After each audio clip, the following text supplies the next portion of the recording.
Hey. Episode 8 Off the Top podcast. We've got my co-host Byrd Mena. I'm Aaron Flick. We've got a pretty exciting little episode going on here. I'm ready to do it again, to go straight to the box. Straight to the box? Yeah. All right, let's go. What's in the box today? Aaron, you brought this in today.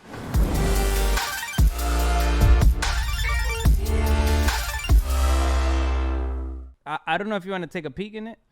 Yeah, I mean, you know what it is. I want to take a peek too, but then we could probably show it to the people. Let's see. Ooh. Ooh. Ooh. Ooh. It kind of like brightens your face.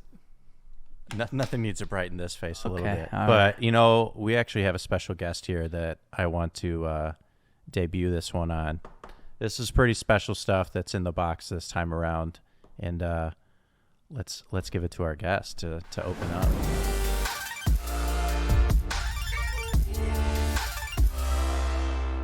So today, all the way from Miami, give it up for Bebe. Bebe is in the building. Es Bebe on social. Bebe, what? Before you open that, do you know what's in there? No. All right. Let's open it then. Let's open it. I saw the light. So you saw a light? Go ahead. Let's see. It might be something bright. Let me see. Ooh. It's just a light bulb. Nah.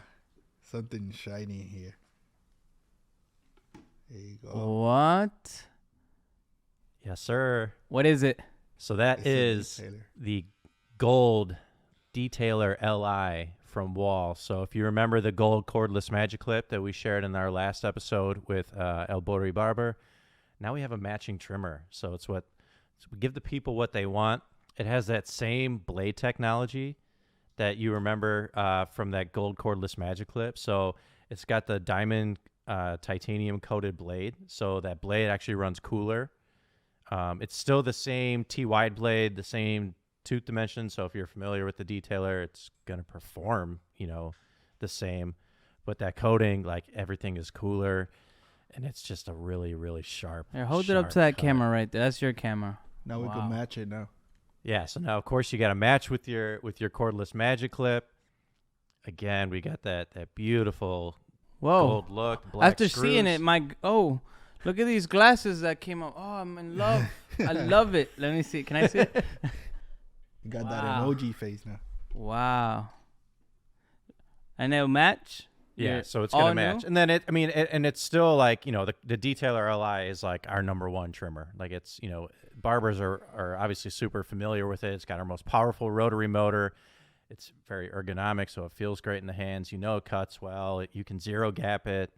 Like it comes with the charge stand inside the box. I mean all the good stuff. I can talk all the specs and stuff, but I like it because it just looks really cool.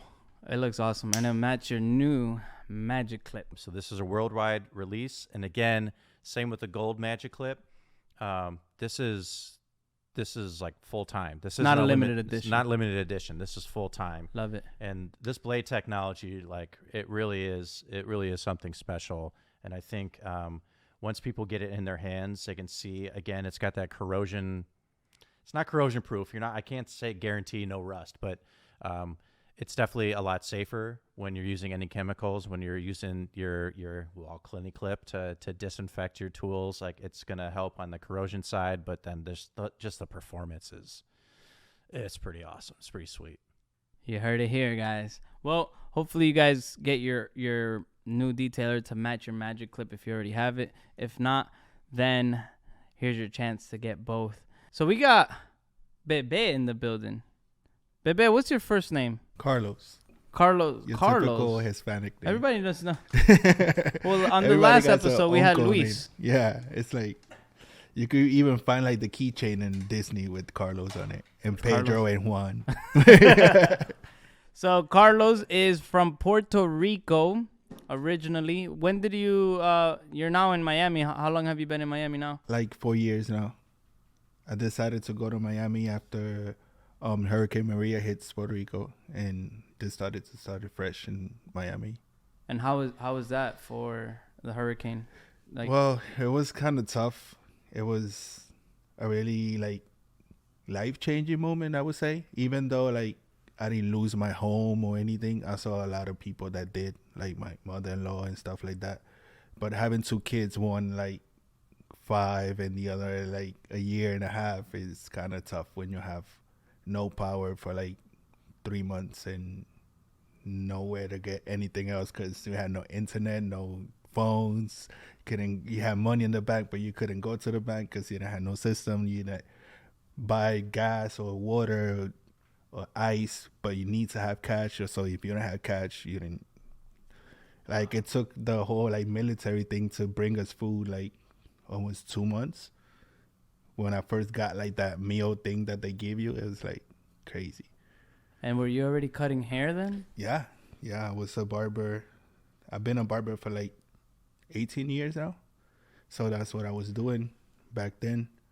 And it's kind of hard because since we don't have no communication, we went back to like leaving notes in people's door. Like, oh, it's such and such. I'll be back in like 3 o'clock. So next day you couldn't leave because if you leave, person shows up at 3, you're not there. There's another note because you're not going to be able to talk to the person. So imagine the communication that you will have with like clients and stuff. It's like, I only got like after a month after the hurricane, there was like some type of signal, like there was like crowded, like the cell phone towers. There was like bunch of, like I have pictures of it. There was like bunch of people around the cell phone towers trying to get like signals. So will you be able to send those pictures so we go? Yeah. I have one on my phone. Crazy. It's crazy. So what we did was like we started going to like those places and we like posted on Facebook like, oh, I'll be working from 9 to 5 in my original place, and then we just go to work and hope that people just pass by and talk and kind of make an appointment, and that's how you were able to work. So I decided, I mean, I wasn't raised in New Jersey, but I passed my whole like high school in New Jersey. I was like, I told my wife, I'm like, yo, like there's a lot of people here in Puerto Rico that would wish that I have somebody to like go to in the States, and we have the opportunity, like, so we decided to go to New Jersey because I didn't want my kids to have like this was in September, so I didn't want like their Christmas to be like super boring, and so I decided to go to New Jersey. So like the Christmas thing was over, decided to come back in February, but that didn't work out, so we decided to go to Miami.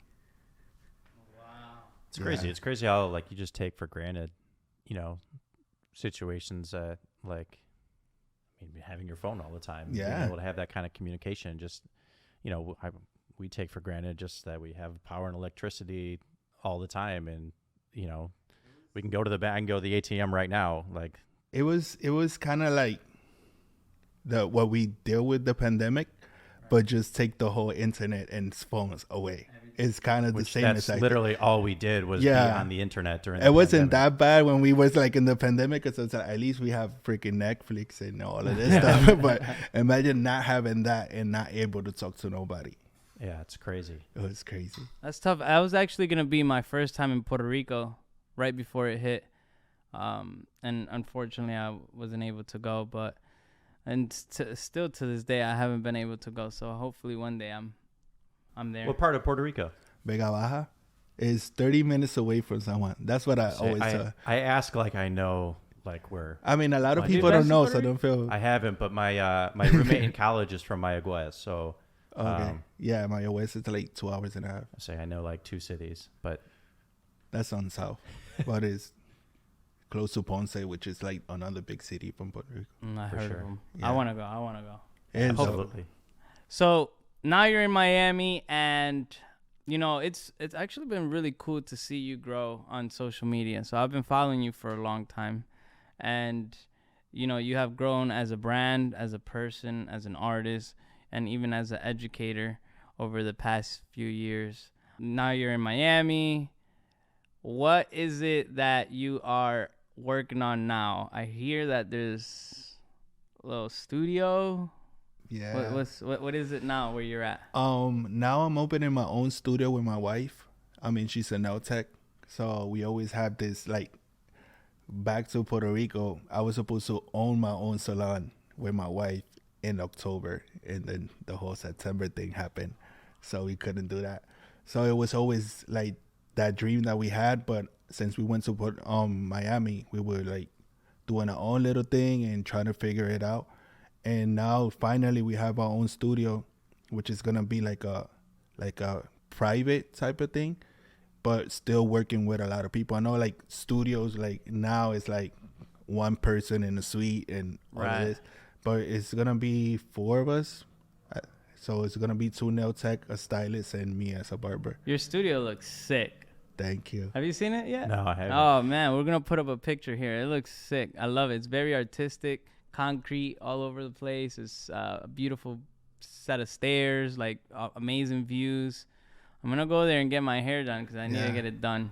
I have a feeling, just seeing the content that you make, that it's not gonna be just like white walls and like just neutral tones. Like probably gonna be very bright and vivid. Oh yeah, I mean, do you see the colors this guy does? His color work. Yeah, there's color, and then there's the color work that you do. Like it's on another planet in like the best way possible. It's so cool and creative. Like as someone that, I mean, I know that like red and blue make purple. Like I learned that, in kindergarten, but like to see like what you have been able to create is so freaking cool. And it is, I would say, trendy at the moment, color in general, but the way that you're doing it's like levels on some of that stuff. So where do you like, how do you even think to do some of this stuff? I mean, I get that question a lot, but I get inspired for like clothes,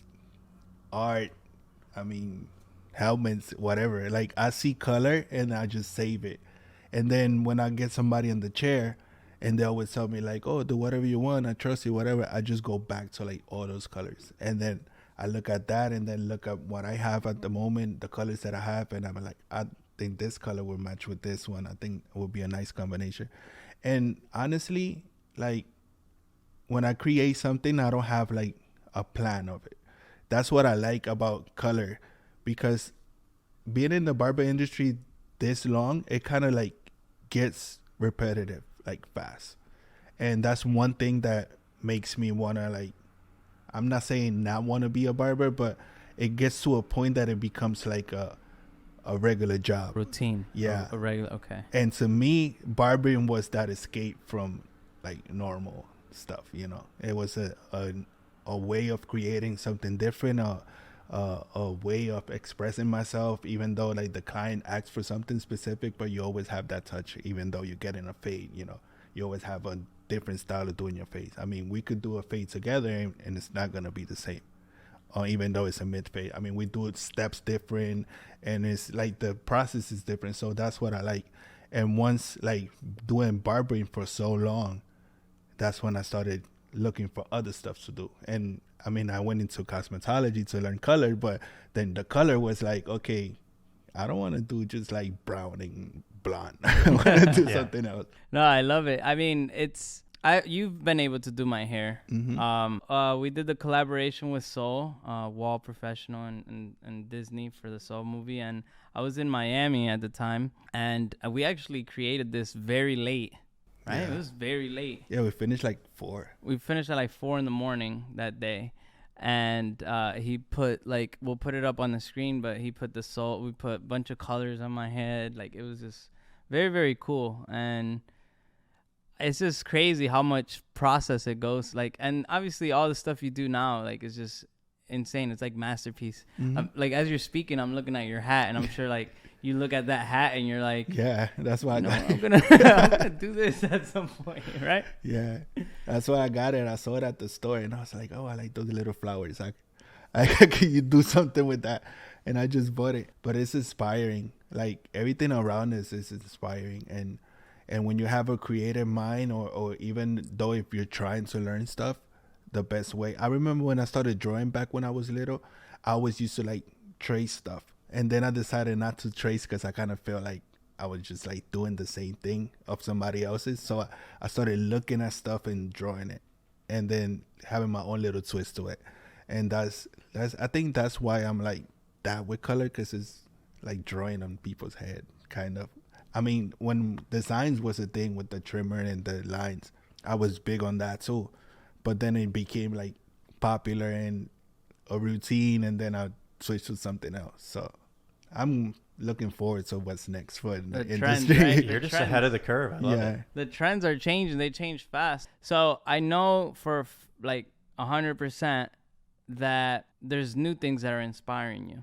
And I know because you've told me you were a part of the freshman class. Yeah. And you know, the angle of the freshman class, the sharp-faced freshman class is different. Is more about the art that you do than about, you know, showing yourself on the camera. How do you feel about that? I mean, I loved it. I loved it from the beginning. I saw it, like, when I saw the video, and I was like, I didn't think that I was so used to seeing like, me being on the video and cutting and showing that, I'm the one doing this. When I saw, like, the promo video for the freshman class, and I didn't see, like, no barbers at all. I just saw that, like, the finished work to me was, like, mind-blowing. I could still show my work and not be in it, and people would know that it's me, or it doesn't even really, like, it hits, like, it doesn't really matter if people know that you did it. You just doing your work to create a piece that people could enjoy. And just that part, it was like, wow, I didn't even think that you could do that. I remember back in I started showing my face in social media like 3 years ago, 2 years and a half maybe. Before I used to put the pictures and not really show my face. That started when I went to Miami. That I started going to shows and nobody knew who the hell I was. And then I was like, oh, wait a minute. Like, and then what was that event that you was in with that Tico thing? Oh, yeah, I did a social media class. And that social media class, I remember you said, everybody that's here, like, go to the person next to you and, like, share your Instagram. And the guy that was in front of me, we shared the Instagram. So when he looked it up, he was like, you're this guy? And I was like, yeah. He's like, yo, I follow you. Look, I have all your things saved up. And that's when I realized, I'm like, yo, like, this guy follow me, but doesn't even know, like, who I am in person. Right. So that's when I started showing my face. But going back to the sharp fade thing, I was like, I mean, I could be, like, behind the scenes and not be on camera. I think all of that is important. Well, that means a lot that you... I remember speaking to you before. You had a different username. Yeah. We spoke about that, too. Yeah, that's too. My name changed because of this guy. It's like, oh, your name is too long. It's kind of hard to like remember, you know. You need something like catchy and like that people, it's easier for them to remember. And I remember like watching, by that time it was in the pandemic, and it came like a wave of like interviews and people were like doing lives and I remember when I would join a live, people was like, oh, Bebe hairstylist is here and Bebe hair, whatever. And like, they always get it wrong. And I was like, yo, like, that name is just like bothering me already. So I just switched it. And I sent him like a couple of them. And what do you think about this? It's like, oh, it's cool. And then just keep on looking. And I started looking at I was like, yo, but. It's a nice way to put it. Yeah. But the SBB thing came from like people trying to pronunciate my name. And I would say like honestly in English it's like is Bebe. Like it's that name. Bebe. Yeah, because it used to be Bebe hair artist. So I was saying like to myself, like to these people on the screen, I'm like, yo, like it's not that complicated. Just say the name and forget about the rest. So that's where I came up with the name, and it was cool. That's cool. No, that's a good story. Right? A lot of growth, man. It's been so cool seeing you grow. And then during the pandemic, you started doing online education with color. And now that's taken off where you're being flown all over the world doing education in different parts of the world. Can you talk a little bit about any of the countries that you went to lately? I've been to Medellin twice. I went to Panama once. Mexico, I went twice. Recently, I went with Byrd and them. And it's kind of crazy. I remember when I was in Mexico talking about this on stage. When the hurricane happened, I had a tour in Mexico for like 4 cities. And I was supposed to go to Mexico, do this tour, come back and buy the salon. And this whole thing happened. And then when I started getting noticed again and started getting like a little bit of fame in Instagram and stuff, I got a lot of like requests to go to different cities. And the first city that I go to, after the whole thing happened is Mexico. And when I was there, I was telling them the story. I was like, this is crazy because I was supposed to be here in October of 2018. Wow. And now I'm here telling you guys this whole story. And since then, I'm doing all of this stuff.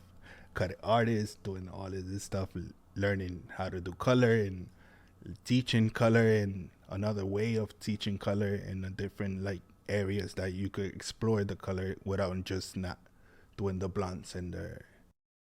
So Aaron, did you know, he just mentioned something. So I was doing a shoot a few months ago, and he asked, he said, I tried to invite him to the shoot, but he's like, oh, I don't know if I can, because he actually works. Who is it that you work for? The Disney Plus? Disney Plus is doing I don't know if it came out yet, but they're doing a series with this group, this boy band called CNCO, and then doing this whole story. So I was part of the whole like image of them for a whole month. I had to cut them like every week. That's cool.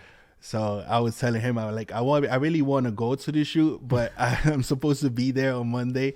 But at the same time, it's like the last day of the shoot of the series, so I might not be there. So kind of like iffy about it. So if I get an answer like that, I might be in the shoot cutting the hair or not, then I'm just going to the shoot because I really want to be part of like what you're creating and learning about like the whole like shoot behind off. Like I seen his work in chart fade and the whole like freshman class, and I always like, even though I like the whole like end result, I wanted to see the process behind it, and it was a great opportunity. You said boy band, and I started like sweating. But like so I'm a millennial, so like, yeah. Man, I grew up in the Backstreet and NSYNC, and I was like, is this O-Town? Like, who did we like? Yeah. But that's really cool. Crazy. That's cool to have like those experiences. And again, on our last episode, we interviewed El Bori, and he talked about working with his work with celebrities, and it's really cool just to be like in that space, and again to see where barbering can kind of take you. There's different behind the chairs, there's different being in a shop, or you can be house calls or working on set, for TV series, movie series, whatever. That's like, it's fascinating where it can take you. I think that's so huge to shine light on that, Aaron. I love the way that you're like mentioning it. The fact that there's all these avenues, right? And it all leads back to hair. You know, like maybe you're working on set. Last podcast, El Bori works very VIP. Maybe he goes straight to the artist. Maybe, I don't know, maybe you're behind the chair all the time and you're just a, busy, very, very busy barber. Maybe you own a barber shop. What else is there? Maybe you own a product, or there's so much, right? It's crazy. And I mean, and just, I guess this is a cliche, and I'm speaking to everyone in this room that knows this, but like, hair is so important. Yeah. Like it affects what your confidence. It affects what you like look like as a celebrity. Like they're known for their iconic looks, but it also affects like me, who's like the opposite of a celebrity. Like I still have like, you're still self-conscious about what your hair looks like, and it's all about that confidence. So that like the barber and stylist, like they're so essential, because like you make people happy, like you change people's lives like daily. You affect their confidence. You affect like their appearance. The importance of a haircut. It's so important. So I think for everyone that's listening, just never forget how important like your job is, because you really do impact people's lives. I'll get off a soapbox here, but like it is so important, and like you're so vital. So just know like we make tools that cut hair at Wahl Clipper, and we know like it's really cool. We can talk like cliche things, but we touch like a trillion hairs a day, whatever. But like what you guys do with our tools in your hands is so amazing and so impactful and powerful, and I hope people never like lose sight of that, because it really is special. And you just said a word that is like kind of like it hits different now. He said essential, and I remember in the pandemic that we wasn't essential until like people realized that we were. That was tough. That's facts. That was tough. Yeah, until April hit and everyone needed a haircut. And and they're like, oh, I can't. I could grab a clipper and do it myself. And like, oh, this thing is hard. I can't. Yeah, I think people obviously like felt an appreciation then for their barber and stylist, and yeah, that was a tough period for a lot of people, but especially our industry was obviously hit really really hard, especially in certain pockets of the country where they weren't, like, the shop wasn't allowed to be open. I mean, even our factory, we weren't allowed to be producing clippers on the pro side for like a month and a half because it was deemed inessential. So that was tough. That was tough for us too as a company and for the people that worked for us. So glad to see we're on a better side of it. We're not out of it. Who knows if we'll ever be out of it, but we're on a better side now. And all right, we got in a really dark past. So let's go back to some positive vibes. This is a happy podcast, but we're talking about life. So Byrd talked about the Sharp Frayed freshman class, your top 5, you crushed it, and then so you've also applied then for like the Wahl Ambassador program. So what made you? You talked about your interest in Sharp Fade and applying for like the Desert Storm because it was like a different creative path for you. So what made you want to apply for the ambassador program? Oh, to me it was, I mean, I always use Wahl, like from my first haircut. I mean, I remember how I started getting into barbering was when we moved to New Jersey when I was in high school. My mom couldn't afford it. It's like 4 of us, but three boys and 1 girl. So my mom was like a single mom or whatever, and she couldn't afford to send us to the shop, like all 3 of us to get a haircut. And I remember seeing my uncle. He used to cut his own hair like in the bathroom. And I told my mom, I was like, yo, like if you get me a pair of clippers, I mean, it's cheaper than going to the shop. And I bet I could do that to my brothers and myself. And then she's like, well, let's just do that then. And that's how I got into like barbering. And I remember my first like kit was I don't know if you guys still sell that, but it was a kit that used to come with the designer and a bunch of like clips and the peanut. And the peanut all-star combo. Still make it. That thing was like my first like set ever. And ever since then I've been using Wahl like all these years. I always have the machine. I always have like the whole like Wahl thing. And to me, it was like when I saw that on Instagram, I was like, yo, like I want to be part of like the company that like made me into what I'm doing now. Even though I like do colors and stuff, but like cutting hair is my main thing, like that's what feeds my family. That's what like made me love this industry so much and made me travel the world. When I got my first flight to Panama, I was crazy. Like that was what happened. Like to me, I posted it on back then. Facebook and Instagram was like 2 different worlds, right? And Instagram, you had to rely on like repost page to get famous, but Facebook, you relied on dropping your art, like your work on like groups and stuff. There was already groups of like 10,000-15,000 people in there. You just like share your picture there, and if somebody sees it, fine. If not, then I was big on that, but on Instagram I wasn't. So I decided to scrap the Instagram and just focus on Facebook because it was easier. And I remember I posted a picture of a work that I did, and I got reached out. Somebody is like, oh, we have this event and we have all these people coming in for this. They had like a package of that includes teaching of barbering and stylist, and you stay at this hotel and they do a tour to Panama. So I was one of the artists that was going to teach them part of like this experience that they had put in together. But to me it was crazy because I was like, yo, like these people don't know like who the hell I am. And and I'm getting booked to this thing, but I'm in cosmetology school and it was supposed to be barbering / like stylist and cosmetology. So when I got there, like the first thing that they do is like everybody stand up, say your name, tell how many years you've been in the industry and blah blah blah. Everybody there is like the least that they had years, it was like 15, 20, and I'm over here in freaking cosmetology like school. Negative. I'm like, okay. Technically negative.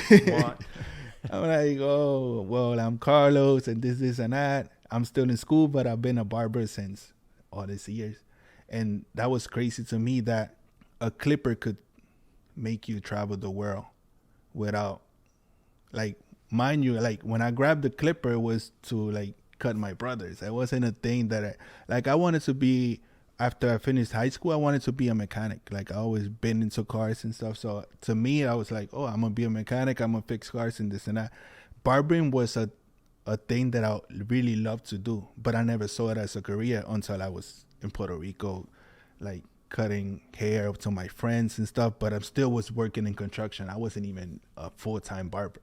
When I lose like my job and like the construction end, I don't have a job. So it's like, oh yeah, what are you doing now? It's like, yo, honestly, I'm getting my hair braided now because I got to look for a job.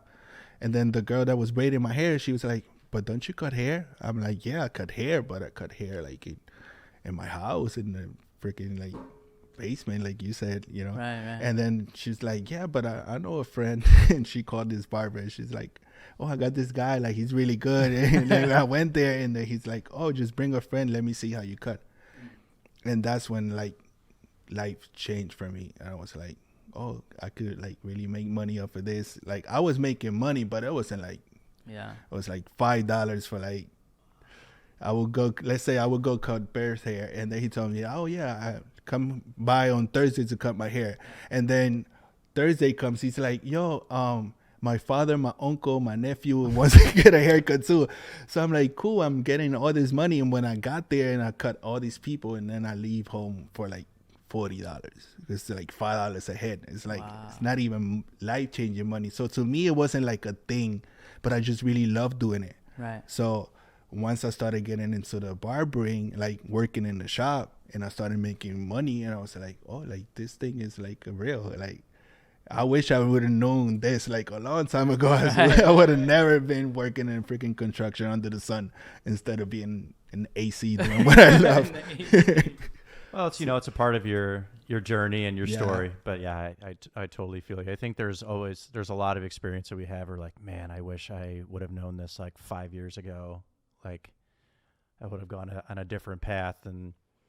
But look where you are now. I mean, you're sitting here on the Off the Top podcast. So I think it worked out pretty well Crazy. for you. Yeah, now you get to share it as a story. So talking about Wahl tools. So you started with the All-Star Combo by now Wahlpro.com. You started with the All-Star Combo, the designer and peanut. What is your favorite Wahl tool of all time? To me, is the senior and the detailer. Because the detailer, like, to me, it just hits different. And the senior is just like the power. When you guys came out with the 100th anniversary, that's like my favorite. I had the magic clip, like always, that I had like 3 of them. Because like the beginning, it used to be like, Sure, you always have to charge them and just have one extra. So I had that. But then when you guys came with the anniversary thing, it was like heavy, like the old senior. And to me, it was like, oh, finally I could have like this feeling back. I mean, I like the magic clip, but it kind of feels like light. yeah. And back when I was in Miami, I had to learn how to like slow down and cut like slower, because I was in this shop that was like more about the experience with the barber and the whole like. So you had to like, even if I could cut you in like 15 minutes, I still had to maybe at least do like 30 minutes. So the guy would feel like they're getting their money's worth. So to me, with the magic clip, I always feel like that thing was like, I was like, even though I was trying to be slow and like, Right. so when I got the 100th anniversary, it was like heavier. So I kind of like felt like, okay, now I could take my time with it and I could still feel that I'm doing the work. With the magic clip, I just automatically think about doing like speed. So I like both of them, but the senior is just like, I don't know. I just feel like I could detail better. Kind of like gets me into this move of like getting every little like detail and little lines that you're doing fast. You kind of like, okay, it's done. Go ahead. That's how I used to cut in Puerto Rico. So you're gonna love that gold detailer then. Yeah. 'Cause that's going to be a hot one, and we'll make sure we get some in your hands. Yeah. That's going to be a hot one for you. That one is dope. We're gonna send it out to you. That's a nice color too, because barbering, you always used to have like that black and gold like vibe to it. The vibes. So, wow. So we spoke a little bit about your career and your growth. You did mention you have kids. When you mentioned them, they were 5 and 1. They're probably what now? 11 and 6. Do they when they speak to you and see you on social or like what you do they want to be? It's kind of tough. I have a daughter that wants to be a TikToker and Don't it's we like all? yeah, I think it's we all like, want to be TikTokers. it's like okay, like oh yeah, you're not supposed to be like on social media as much, but then it's like you got me doing videos for social media and like YouTube, and it's like okay, that's like contradicting. They're like all the time, and they've been in the shop like either with me or with their mom, so they're like in the industry all the time. So my kids, he's 6, but he says that he wants to cut hair. My daughter, one day he's like, she wants to cut hair. The other day she wants to do nails or she wants to do hair. She wants to be in the industry. So it's kind of like inspiring on that area, because they look up to us and they see what we accomplish. I remember the other day I was doing something. I don't remember what it was. And then my daughter was like, she said something about like social media. And we were talking about YouTube, and then she was like, "Oh, if you wouldn't like stop doing your YouTube thing, then you would have been famous by now. You would have been making a lot of money." And I'm like, "It's not that easy. It's not like it's not difficult. Like it's a lot. It's a lot. Like especially YouTube. There's a lot to go with YouTube. Behind the scenes, they're longer videos most of the time. Obviously, there's YouTube Shorts now, which is like a little TikTok in there, but there's a lot of creation and creativity and time and effort that you got to put into it. Editing, or money too. Like if you want somebody to film it for you, it's difficult. But you gotta know how to do how the thumbnails work. You gotta work on your captions, the analytics, the titles. I mean, and I'm saying that, like, it's been a struggle for me because like one of my goals as the social media guy is to get one of those YouTube plaques. Like that, I really want a YouTube plaque. Like that's on my bucket list, but like we're far away from that. Yeah, so. I would want one too. Those are sick. But once you get it, it's gonna be worth it. Once I get it, I'm gonna want the next one. Yeah, but you're right. It's gonna be because you awesome. You see the struggle and you like put more value into it than just getting it because you just like blew up overnight. I think that's one of the smartest things that brand has ever done because, again, I'm the social media nerd, but like now I have like a goal to like really to reach. You want to have it in the background somewhere. For real. Like every Zoom call or Teams meeting that I'm on, like it's just gonna be like this plaque. What? I can't hear you. Like this is over my head. Like that's such like a cool goal because, I feel like Instagram. It's too hard to do that because there's so many people on it, but at the same time, YouTube could be the same amount of people. But can you imagine if we had plaques for Instagram? Like, that would be dope. That'd be cool. That'd be cool, though. We'll start our own. Our own barber plaque. Send you a plaque. I mean, you never know. We'll put the detailer. Yeah. We'll put the gold detailer LI on a plaque for you. There you go. There you go. Off the Tops Awards. Off the top awards. There you go. Straight from the top. We just got to pick randomly whoever we have. Who's your favorite barber? Es Baby. Yeah. Yeah, that Spanish is good. Yeah. I knew that, I would have back-to-back interviews, like back-to-back episodes with Albori Barber and SBB. I'm like I know Spanish, but I got to like catch up. I like know the words. Right. I can't have a conversation I can't have a back and forth conversation because when you talk to me, I'm just like slow down. But that's all right. Like I try.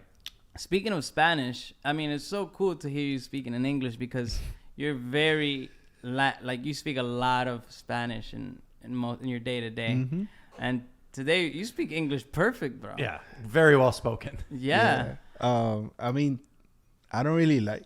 I'm gonna say I don't like it. It's just like when I went to high school in New Jersey, that's where I really learned. I mean, I was born in New York. When I was 2, I moved into Puerto Rico. That's what they told me. And I don't remember. But my mom was like, she speak English. So every time she yelled at us, it was half in English and half in Spanish. So it was like, I understand it. But when I went to New Jersey, I had to like speak. So it was like, okay, now I have to speak this language. And practice it and stuff. But then I moved to Puerto Rico and I was there for like 10 years. And then it's like my wife gets mad at me all the time. She's like, oh, you never teach me how to speak English. And when we was in Puerto Rico, and I was like, I don't really like talking English here where everybody speaks Spanish. And then we went to New Jersey and she was learning English, but then we moved to Miami, and in Miami everybody speaks Spanish. It's like, oh man. Well, I think you should speak more English, man. I think there's a lot of people that speak English that would love to hear more about you. I mean, everybody that's watching, listening to your story now, you probably inspire them. I mean, you've grown so much over the years. You know, not just your brand and the followers that you have, but as a barber and as an entrepreneur. I remember you cutting hair at a barbershop. Mm-hmm. The name of the barbershop? The Spot Barbershop. The Spot Barbershop. And from the spot, you know, to studio, from studio to, or was it like a suite, right? No, it was a studio. It was a loft type of thing.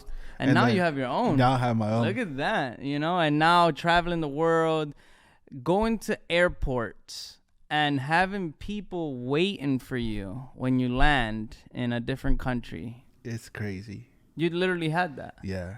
And what country was that? In Mexico, we had that. And in Medellin, I had that too. And then when you get back home? I had nobody. My kids, they always open the door and they always run. But at the airport. They don't go to the airport that much. But it's kind of crazy because, like, when we went to Mexico, it was like a group of 10 people. Yeah. We would travel from Miami to over there.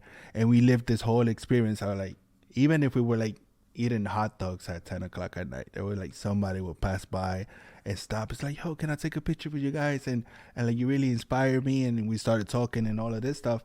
And then we go back to Miami, and it's like everybody got in their car and everybody just left. And it's like, okay, this is over. Like, hey, just wait till this episode airs. Like, you won't be able to walk outside without paparazzi coming at you. They're gonna be like, oh, there's Bebe. That does have to feel like really surreal to go one place and like everyone knows who you are and like is excited, and you come home and everyone's just like, it was I was able to witness that and experience it. It was so funny for me because obviously it's like you're living in a movie, right? Mm-hmm. So like I was on a plane with Andy, who's a barber from Connecticut, and we were on a plane that was connecting from Sao Paulo to Belo Horizonte, which is a place in Brazil. And the plane was like a smaller plane since it was a connection. The whole plane, like literally the whole plane was all barbers and stylists.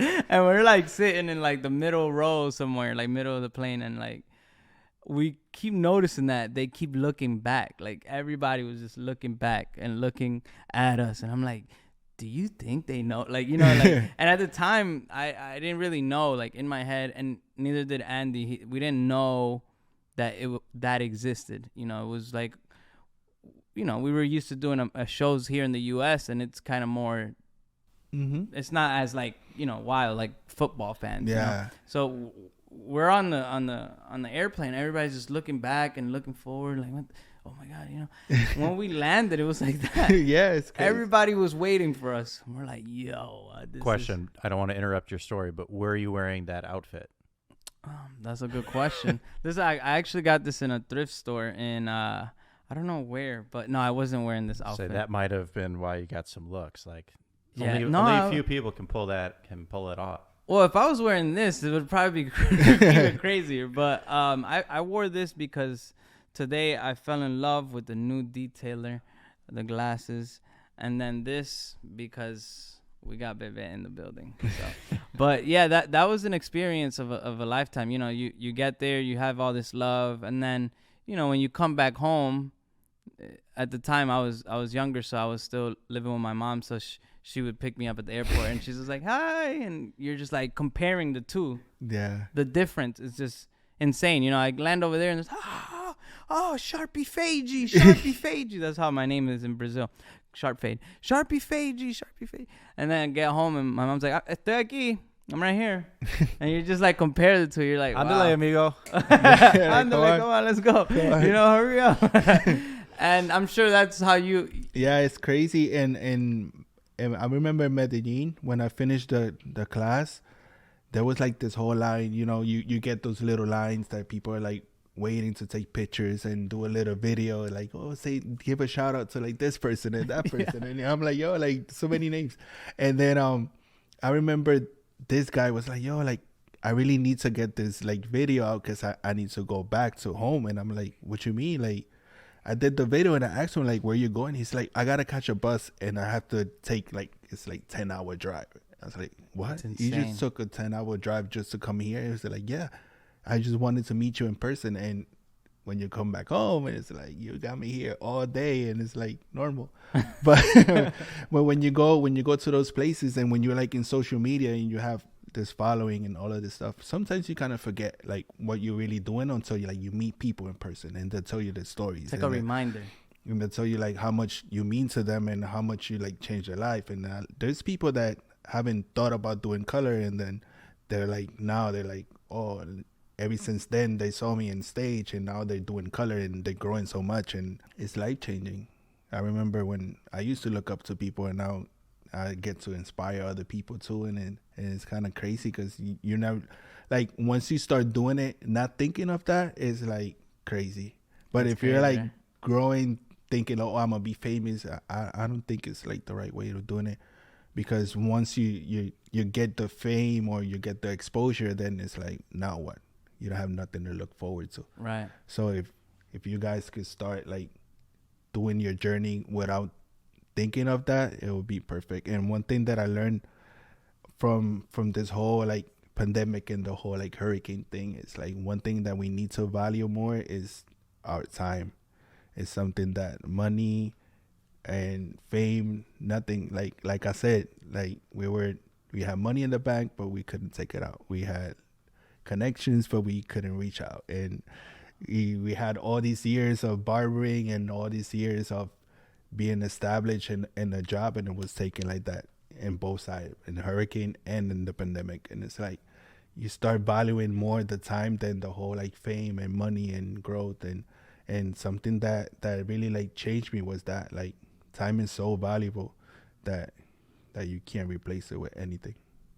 That's a fact. And we appreciate you taking the time to be here with us. That's powerful, man. And that's for a fact. And now that you, obviously you inspire many, many people all around the world. Is there anybody that inspires you inside the barbering and outside? I mean, right now, you are on those whole like social media stuff. And I would say el body on the humbleness, whatever you call it, like being humble. Because it's kind of weird. Like, I seen so many people that are like is famous, and so many people that get to like a level in the industry. But this guy is the same guy. I met him. I remember when he was competing to be in part of the Elegance team. I was in Puerto Rico, but then I saw him on stage like competing. He was like one of the top 3. And meeting him here in Miami, there in Miami, and he's still the same person. Same guy. And then like years now, we have a relationship. Well, not the same guy. Well, he looks a little different. He looks different, but he still acts the same. Yeah. You know, same person. He is the same person. Same He always sees you. He always hug you. And that thing is always like shocking to me, because it kind of reminds us to like not like overthink of that you're like already made it and you're like this big star. Never made it. And to me, it's like one other person that inspired me. And Los Cut It is just like on another level. Very artistic. Because he's always creating something different. So he's like, oh, where he's coming out with now. For So sure. those 3 are like, you on the social side, him on like on the human, like never forget when you come in front side, and then Los one's like keep creating, because there's never nothing like new that you can't create. For a fact. I appreciate you putting me on the list. That means a lot to me. And those artists, Los and Bori, are amazing, talented artists that have helped elevate our industry for a fact. And you've inspired me as well, bro, like seeing your growth throughout the years. And I can't even imagine where you're going to go next and what you're going to do next, but it's probably insane. And we obviously appreciate you taking the time coming here all the way from Miami. Yeah. And Aaron, did you know that Aaron is tall and I'm small, and that's why we did this podcast together? I didn't. Did you not notice? No. No, we're kind of the same height. Kind of the same height. Maybe You'll notice when I stand up. maybe if you guys stand up. Maybe. I don't want to pull the cords out, but Aaron, any last questions for Bebe while we have him here? no, I think it's the same thing I kind of ask everyone. Like, what's some advice that you have for someone that's kind of up and coming in the industry? So an 18-year-old that's getting fresh out of high school that wants to get into cutting hair. What's some advice that you have for them? To me, it would be not to like think about spending money on education. There's like, I hear this so much. There's a lot of barbers, like especially in our industry, because on the stylist, like I'll go take a seminar, it's like $1,000 plus. And when we go to the barbering, it's like people don't want to like spend money on education. They think that it's like, oh, I could learn it here or I could learn it there for free. No, you have to like, I mean, my slogan or whatever I always say it is like, there's always a better, like an easier way of doing things. And to me, like what takes me 5 or 10 years to learn, I mean, if you could learn it in 1 and 2 hours or like in a month, it's going to save you a lot of time and you're going to like be good. That's why this new generation is growing faster, because they got so many tools around them. But to me, it's like, don't overthink about spending money on education. Like if you're going to spend money on like clothes and shoes and all these things to like flash on social, then do a little bit on like me. You don't want to look like this. Yeah, but it's like, spend money on the education, because that's going to speed up the process. It's not going to make you grow even faster. And you're going to avoid a lot of mistakes that you might have to like learn during the process. Invest in yourself, invest in your craft. Yeah. And then you can spend the money that and you invest make. in your tools. Invest in your tool. Yeah, invest in your tool. tools. But it's, yeah, you've nailed it on the head. It's so important to invest in that education.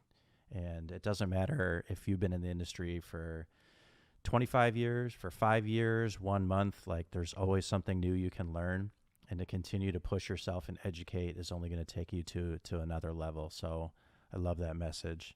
Yes, I love it too, because I'm in love with education, as you may know. Mm-hmm. Even though I'm wearing this jacket and I look like a full-on movie character, when it comes to education, I take that very, very serious. You know, I honestly, it's what really drives me. You know, I want to be able to elevate our industry and take it to the next level. So when you say, you know, in the hairdressing side, their classes are very expensive. You know, most of them start at $1,000 at least. Mm-hmm. You know, so, and me, when I host or I bring an artist on tour, whatever it is that I set up for an artist, you know, I want to charge high price because I believe in the education that they're delivering.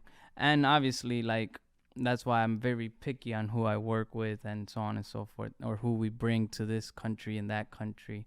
And yeah, education's everything. So get out there, invest in yourself. You know, obviously you can find stuff on YouTube, but you know, even the connections that you'll make on a private class, you know, that you spend $1,500 and you have, you know, hands-on with Bebe as an example, you're going to build a more solid relationship with him and learn at the same time. So the money will be worth it for sure, no matter what. And that's something that it's not going to be taken away. The knowledge is not going to be taken away. Never. Well, it's been an honor having you here. Thank you. It's been very good.